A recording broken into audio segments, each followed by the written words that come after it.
अध्याय 6 मुगल साम्राज्य की स्थापना। इसका हम लोग आधा पढ़ चुके, यहाँ तक से कंप्लीट हो गया था। अब इसके आगे पढ़ेंगे।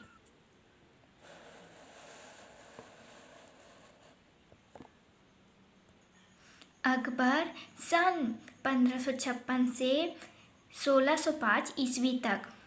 पिता हुमायूं की मृत्यु के समय अकबर बहुत छोटा था, लगभग आप लोगों की उम्र का। हुमायूं के विश्वास पात्र बैराम खां ने उसका राज्याभिषेक किया। बालक अकबर के लिए बहुत बड़ा उत्तरदायित्व था।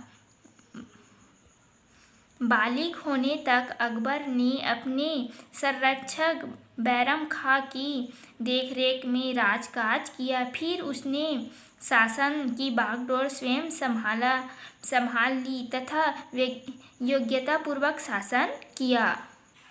आगे है राज्य विस्तार। अकबर एक विशाल साम्राज्य स्थापित करना चाहता था, इसलिए उसने आसपास के क्षेत्रों में विजय अभियान शुरू किया। उसकी सेना ने बहुत तेजी से पूरे उत्तर भारत पर विजय पा ली। सन 1561 में मालवा, 1564 में गोंडवाना, 1568 में चित्तौड़, 1575 में गुजरात और 1574 में बंगाल मुगल साम्राज्य के भाग बन गए। फिर सन 1586 से 1600 के बीच कश्मीर, सिंधु, कंधार, ओडिशा और दक्षिण में बरार, अहमदनगर और खानदेश भी साम्राज्य में मिला लिए गए। मानचित्र 6.1 में इन जगहों को पहचानें। ये मानचित्र 6.1 है। यहाँ पास ये देखो, कश्मीर, कंधार, ऐसी सभी जगह को पहचान कर आप लोग लिख लेना। अकबर एक ऐसा साम्राज्य बनाना चाहता था जिसका भारत के सभी महत्वपूर्ण और ताकतवर लोग साथ दे। शुरू में उसके प्रमुख अधिकारी व सेनापति बाहर से आए तुरानी या ईरान लोग थे। धीरे धीरे अकबर ने भारतीय मुसलमान, खासकर वे लोग जो सूफी संतों के परिवारों के थे, और अफगान जमींदारों को सल्तनत का अधिकारी बनाया। वह राजपूत राजाओं को भी अपना अधिकारी बनाना चाहता था। किसको अपना अधिकारी बनाना चाहता था? राजपूत राजाओं को भी अपना अधिकारी बनाना चाहता था। इसके लिए उसने राजपूत राजाओं के प्रति दोस्ती का हाथ बढ़ाया। उसने राजपूत राजाओं से वादा किया कि अगर वे उसकी अधीनता स्वीकार कर लेंगे तो वह उनका साम्राज्य लौटा देगा। किसका साम्राज्य लौटा देगा? अगर वह अपना अधीनता स्वीकार कर लेंगे तो उनका साम्राज्य लौटा देगा। उन्हें बड़े बड़े पद भी दिए जाएंगे और वह किसी भी धर्म से भेदभाव नहीं करेगा। उसने अनेक राजपूत परिवारों के साथ व्यवहारिक संबंध स्थापित किया। उसने जयपुर के पास स्थित आमेर के कछवाहा वंश के राजा भारमाल की सहायता की तथा उसके पुत्र भगवान दास तथा पोते मानसिंह को शाही सेवा में ऊंचे पद दिए। राजा भारमाल ने अपनी बेटी का विवाह भी अकबर के साथ किया। किसने अपने बेटी के विवाह अकबर के साथ किया? भारमाल ने अपनी बेटी का विवाह अकबर के साथ किया। शादी के बाद भी राजपूत नारियों को संपूर्ण धार्मिक आजादी थी। अकबर की राजपूत नीति के कारण अनेक राजपूत राजाओं ने अपनी अधीनता स्वीकार की। मेवाड़ के राणा प्रताप को छोड़कर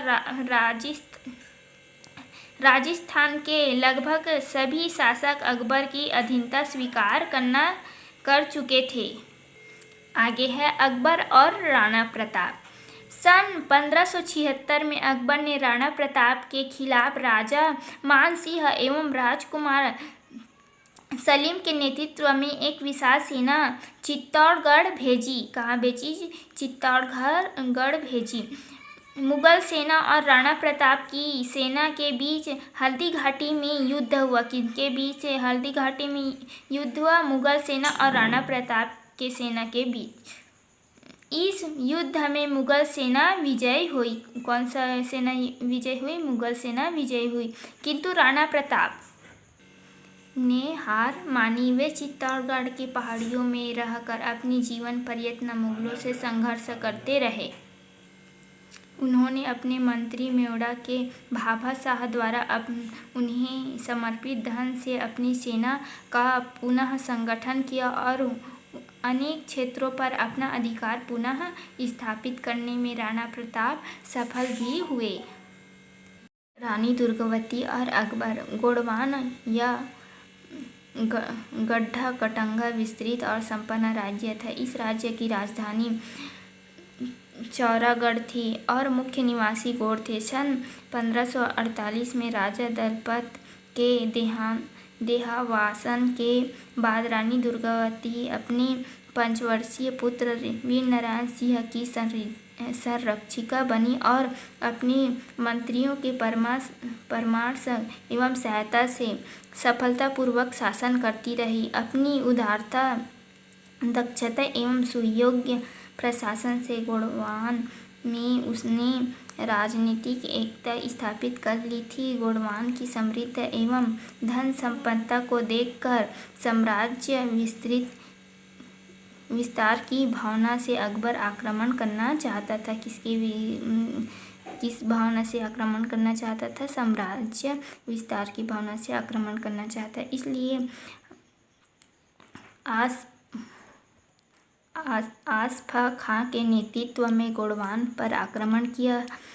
रानी के कवच और शीर अस्त्र धारण कर हाथी पर सवार होकर मुगल सेना पर आक्रमण किया। इस बीच दुर्भाग्य से उसे एक तीर लगा जिससे वह बेहोश हो गई। होश आने पर उसे अपनी पराजय का पता लगा। शत्रु द्वारा पकड़े जाने और अपमानित होने की आशंका से छाती में कटाकर भोंक कर शहीद हो गई। छत्तीसगढ़ उस समय रत्नपुर राज्य कहलाता था।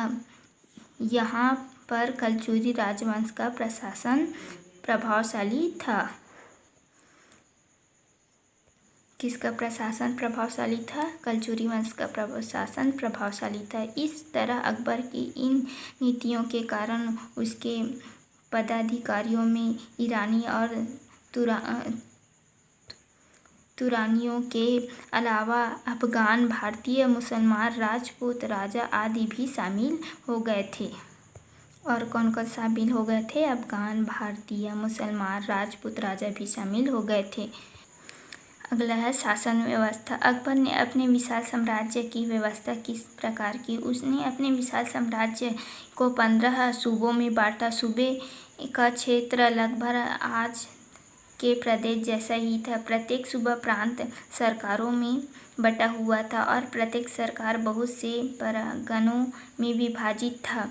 कई गांवों के समूह से एक परगना बनता था।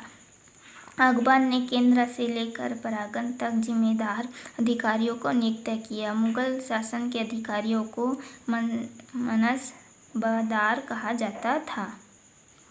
मुगल शासन के अधिकारियों को क्या कहा जाता था? मनसबदार कहा जाता था।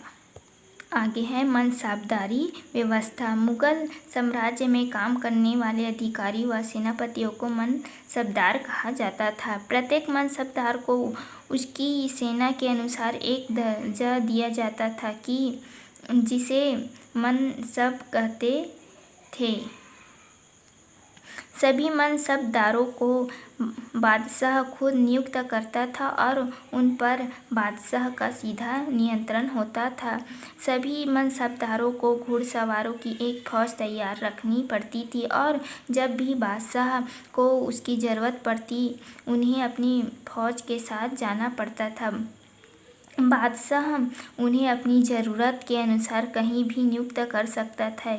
इसके बदले मनसबदारों को विशेषकर बड़े मनसबदारों को बहुत ऊंचे वेतन दिए जाते थे। इनके बदले उन्हें क्या दिए जाते थे? बहुत ऊंचे वेतन दिए जाते थे। वे काफ़ी शान शौकत का जीवन बिताते थे। वे कैसे जीवन बिताते थे? शान शौकत का जीवन बिताते थे। लेकिन मनसबदारों का वेतन सीधे रुपये में नहीं मिलता था। उन्हें किसी क्षेत्र से लगान इकट्ठा करके वेतन के बदले रखने को कहा जाता था। इन क्षेत्रों को जागीर कहते थे। क्या कहते थे? इन क्षेत्रों को जागीर कहते थे। वह मनसबदार उस इलाके का जागीरदार कहा जाता था। मनसबदारों का समय समय में तबादला कर दिया जाता था ताकि वे स्थानीय लोगों से मिलकर बादशाह के विरुद्ध विद्रोह न करें। साथ ही अकबर ने ऐसी व्यवस्था बनाई कि कोई भी अधिकारी मनमानी न करे और सभी लोग बादशाह की आज्ञा का पालन करें। आगे है लगान व्यवस्था। अकबर जब बादशाह बना तो किसानों से लगान इकट्ठा करने की व्यवस्था काफ़ी कमज़ोर थी। कैसी थी? कि जब अकबर बादशाह बना था, लोगों से लगान इकट्ठा करने की व्यवस्था काफ़ी कमज़ोर थी। छोटे अधिकारी व जमींदार किसानों पर मनमानी करते थे। लगान वसूली कभी ज़्यादा तो कभी कम हो जाती थी। इसलिए अकबर ने तय किया कि किसान लगान रुपयों में देंगे। किस में देंगे? किसान लगान को रुपयों में देंगे, ना कि अनाज में। किसान की जितनी ज़मीन में खेती करता था उसके हिसाब से उसका लगान तय कर दिया जाता था। आमतौर पर किसानों को अपनी उपज का 1/3 या आधा हिस्सा लगान के रूप में देना पड़ता था। कितना लगान के रूप में देना पड़ता था? 1/3 या आधा हिस्सा लगान के रूप में देना पड़ता था। किसानों से लगान इकट्ठा करने में स्थानीय जमींदार अधिकारियों की मदद करते थे।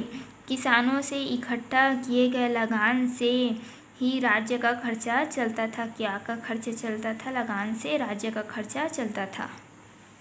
आगे है धर्म नीति। सन 1575 से 1585 के बीच अकबर ने कई धर्म गुरुओं से उनके धर्म के बारे में चर्चा की। उसने अपनी राजधानी फतेहपुर सिकारी में मस्जिद के पास एक इबादत खान प्रार्थना गृह बनवाया। इसमें उसने इस्लाम के विभिन्न संप्रदायों के धर्म गुरुओं के अलावा योगी, हिंदू, जैन, पारसी व ईसाई धर्म गुरुओं को भी चर्चा के लिए आमंत्रित किया। इन चर्चाओं के फलस्वरूप उसके मन में यह धारणा बनी कि सभी धर्मों में सच्चाई व अच्छाई है। दुनिया में विविधता, अलग अलग संस्कृति व धर्म ईश्वर की इच्छा से बनी है। किसकी इच्छा से बनी है? ईश्वर की इच्छा से बनी है। अतः शासकों को भी इस विविधता को बनाए रखना चाहिए और अहिंसुता से बचना चाहिए। उन्हें सबके प्रति शांति की नीति अपनानी चाहिए। इस नीति को बनाने में अकबर के सहयोगी अबुल फजल का महत्वपूर्ण योगदान था। उसी ने अकबर के राज्यकाल का विस्तार पूर्वक इतिहास अकबरनामा लिखा है। इस नीति के अनुकूल अकबर ने हिंदुओं पर लागू जजिया व तीर्थ यात्रा कर हटा दिया, मंदिर बनाने की अनुमति दी और हिंदू व जैन मंदिरों व मठों को दान दिया। उसने रामायण, उपनिषद, महाभारत जैसे ग्रंथों का फारसी में अनुवाद किया। किसमें अनुवाद किया? फारसी में अनुवाद किया। अकबर ने अपने निजी जीवन में भी कई धर्मों की बात का समावेश किया। वह रोज़ सूरज की पूजा करता था। रोज़ किसकी पूजा करता था? सूरज की पूजा करता था। मांस, मदिरा आदि का उपयोग कम करने लगा था और दिवाली, नवरोज जैसे त्यौहार मानता था। उसकी इस नीति से मुगल साम्राज्य को सभी लोगों का समर्थन मिला। अकबर ने करीब 50 वर्षों तक राज किया। उसके बाद उसका पुत्र जहांगीर बादशाह बना।